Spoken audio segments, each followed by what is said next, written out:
لیکن اب میری بیوی ہو چکی ہو اور اب کسی کی ہمت نہیں ہے کہ تمہارے ہاتھ لگائے۔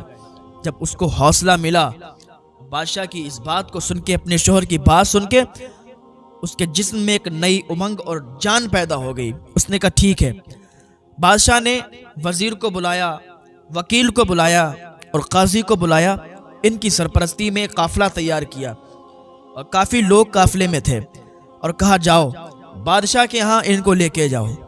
جب اس کی بیوی نے سنا کہ بادشاہ میرے ساتھ نہیں آ رہا، اس کا شوہر ساتھ میں نہیں آ رہا، کہا تم کیوں نہیں چل رہے ہو؟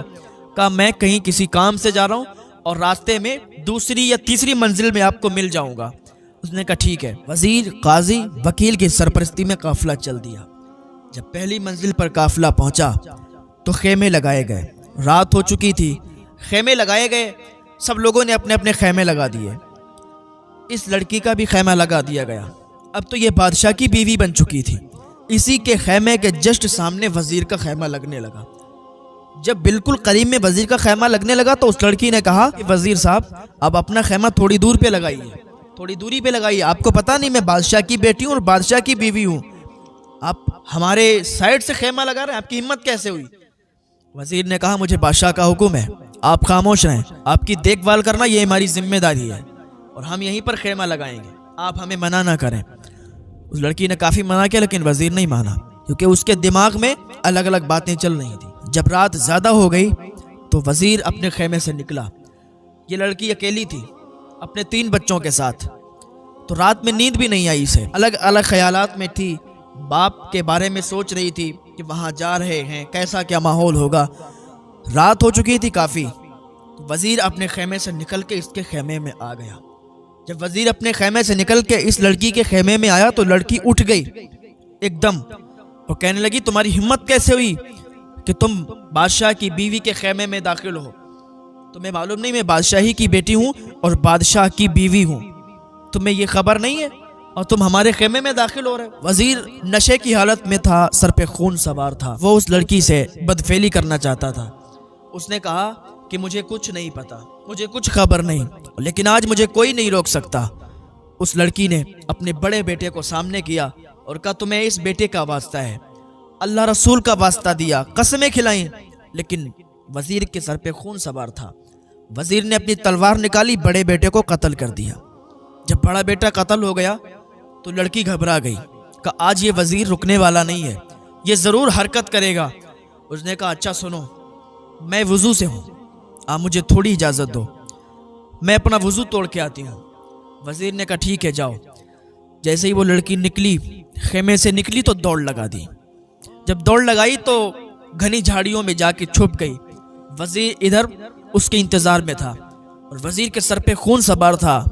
وزیر سوچ رہا تھا کہ اب آئے، لیکن وہ گھنی جھاڑیوں میں جا کے چھپ گئی، لڑکی نہیں آئی۔ کافی دیر وہ انتظار کرتا رہا، پھر وہ باہر نکلا اور ڈھونڈنے لگا، وہ اس جھاڑی جاتا اس جھاڑی، ڈھونڈنے لگا جنگل میں، لیکن لڑکی ایک گھنی جھاڑی میں جا کے چھپ گئی تھی جو وزیر کے ہاتھ نہیں آئی۔